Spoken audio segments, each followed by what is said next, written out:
একটু সহযোগিতা করে তাহলে যদি যে একটা এই পরিবারটা যদি বাঁচে, আল্লাহ যদি রক্ষা করে, আমার আর কি করে। সবাই যদি কিছু সহযোগিতা করে সুন্দর জীবন। ওনার দুটি কিডনি বাদ হয়ে গেছে, দুটি কিডনি নাই। আমি আসলে আপনাদের সামনে কথাগুলো বলতে যাচ্ছি, কিন্তু আমার অনেকটা চোখে অশ্রু নেমে আসছে।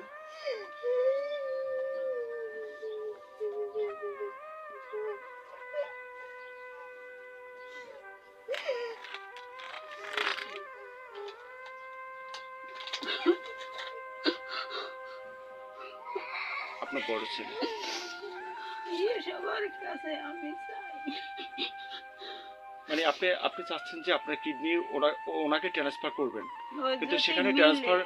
ট্রান্সফার করার জন্য যে অর্থটা প্রয়োজন, এই যে ডাক্তারকে যে অর্থটা দেওয়ার প্রয়োজন, সেটা আপনাদের কাছে নেই তো। না, তো এখন সেটা আপনি এই যে আমাদের যে দেশে বাংলাদেশে যে জনগণ রয়েছে তাদের কাছে আপনি এই সাহায্যের হাতটা বাড়াচ্ছেন।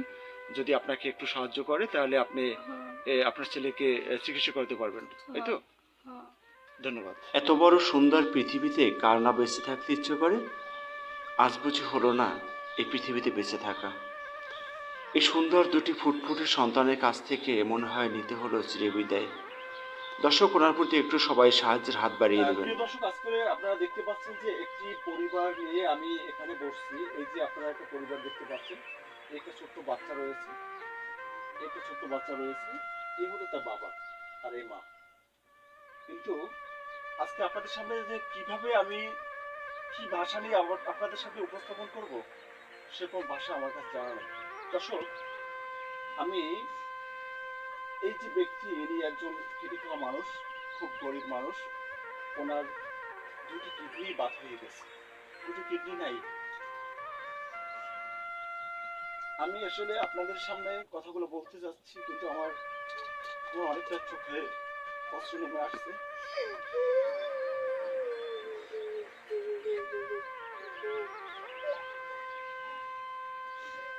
তো আপনারা নিঃস্ব হয়ে গেছেন, যে আপনাদের কাছ থেকে শুনলাম যে ওনাকে চিকিৎসা করাতে করাতে। তো আসলে বলতে গেলে আমার কাছে কিছুই নেই, আপনাদের কাছে কিছুই নেই। ওনাকে এখন জরুরি ভালো চিকিৎসার আওতায় আনা উচিত। তো আসলে আপনি যে এটা আপনার এই ভিডিওটা লক্ষ লক্ষ মানুষে দেখবে, আসলে লক্ষ লক্ষ মানুষের কাছে আপনার কি চাওয়ার আছে? আপনি কি চান? আপনি কি বলতে চান তাদের কাছে? আমি আর কি বলবো, সবাই যদি একটু সহযোগিতা করে তাহলে যদি যে একটা এই পরিবারটা যদি বাঁচে, আল্লাহ যদি রক্ষা করে, আমার আর কি করে।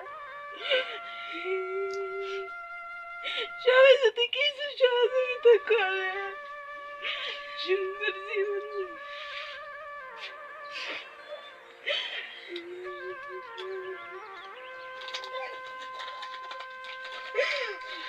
তখন সে বুঝতে পারে না যে আসলে আমার বাবা এই পৃথিবীতে কি ছিল।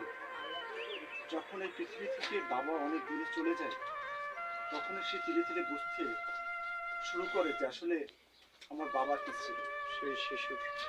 দর্শক, আসলে এই বাবা কিডনি রোগী, দুটো কিডনি নষ্ট হয়ে গেছে। এখন এই কিডনি রোগী, ওনাকে যদি চিকিৎসা দিতে হয় তাহলে অনেক টাকার প্রয়োজন। প্রতি মাসে একবার ডায়ালিসিস করতে হয় নাকি? দুইবার, সপ্তাহে দুইবার। তো দর্শক, আপনারা জানেন যে আসলে সপ্তাহে দুইবার যদি ডায়ালিসিস করতে হয় তাহলে এখানে কত টাকার প্রয়োজন হয়। আপনাদের অনেকেরই ব্যাপারে জানা আছে। তো আসলে এর দ্বারা আর এখন আর সম্ভব না। যে টাকা পয়সা যা ছিল, জমি জমা যা ছিল, সবই বিক্রি করে দেওয়া হয়েছে। কিন্তু এখন আর সেরকম কোনো প্রস্তুতি নেই। এখন শুধু বেঁচে আছে এই 4টা জীবন নিয়ে, কিন্তু কোনো অর্থ নেই।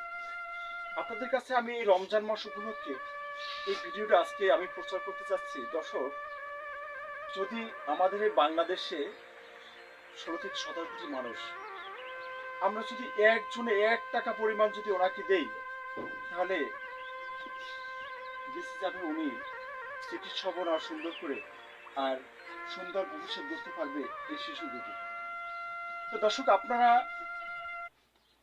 আমার ভিডিওটির দিকে অবশ্যই নজর রাখবেন, সম্পূর্ণ ভিডিওটি দেখবেন, আপনাদের দেখার জন্য অনুরোধ জানাচ্ছি। আর যদি আপনারা সবার পক্ষে সম্ভব না অর্থ দিয়ে সাহায্য করার, কিন্তু আমার এই ভিডিওটি আপনারা সবাই শেয়ার দিয়ে অন্যকে দেখার মতো সুযোগ করে দিবেন, শুধু এই জন্য যে হয়তোবা আপনার একটি শেয়ারে এমন এক দানশীল ব্যক্তির হাতে শেয়ারটা পড়বে যাতে এই ব্যক্তি উপকৃত ছিলাম। যে আপনি দরজার পাশে দাঁড়িয়ে দিয়ে কাঁদছিলেন, তো আপনার উনি কি হয়? আমার ছেলে, বড় ছেলে।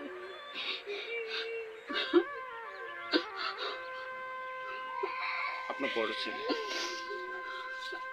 উনি তো অনেক অসুস্থ, কিডনি রোগী। তো আসলে আমি আপনাদের কাছ থেকে, ওনাদের কাছ থেকে অনেক কথা শুনতে পেয়েছি যে চিকিৎসা করাতে করাতে নিঃস্ব হয়ে গেছে, এখন কোনো টাকা পয়সা নাই।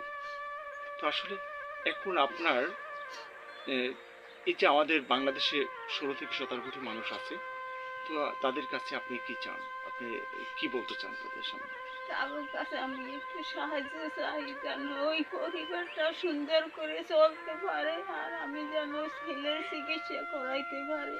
যদি একটা কিডনির সঙ্গ হয় আমাগো, যদি খাড়ে একটা কিডনি ছেলের আমি দিয়ে দেবো, সবার কাছে আমি চাই। মানে আপনি চাচ্ছেন যে আপনার কিডনি ওনাকে ট্রান্সফার করবেন, কিন্তু যদি সেখানে মিলে। ট্রান্সফার করার জন্য যে অর্থটা প্রয়োজন, এই যে ডাক্তারকে যে অর্থটা দেওয়ার প্রয়োজন, সেটা আপনাদের কাছে নেই তো? না। তো এখন সেটা আপনি এই যে আমাদের যে দেশে, বাংলাদেশে যে জনগণ রয়েছে তাদের কাছে আপনি এই সাহায্যের হাতটা বাড়াচ্ছেন। যদি আপনাকে একটু সাহায্য করে তাহলে আপনি আপনার ছেলেকে চিকিৎসা করতে পারবেন। কি বলবো, তাই তো? আমাদের মুখের ভাষা তো আর নাই। আপনি তো সবই দেখছেন, এই আমার চাচাতো ভাই, 2টা কিডনি ড্যামেজ। এখন যদি বাংলাদেশের 16-17 কোটি মানুষ যদি একটু সাহায্যের হার বাড়াইয়া দেয়, তাইলে ফ্যামিলি মানে মোটামুটি চিকিৎসা দিয়ে চলতে পারবে। সবার দয়ায়, সবার কাছে দোয়া করাচ্ছি, সবাই ওর জন্য দোয়া করবে, আল্লাহ যেন ওরা রক্ষা করে, সবাই একটু সহযোগিতা করবে।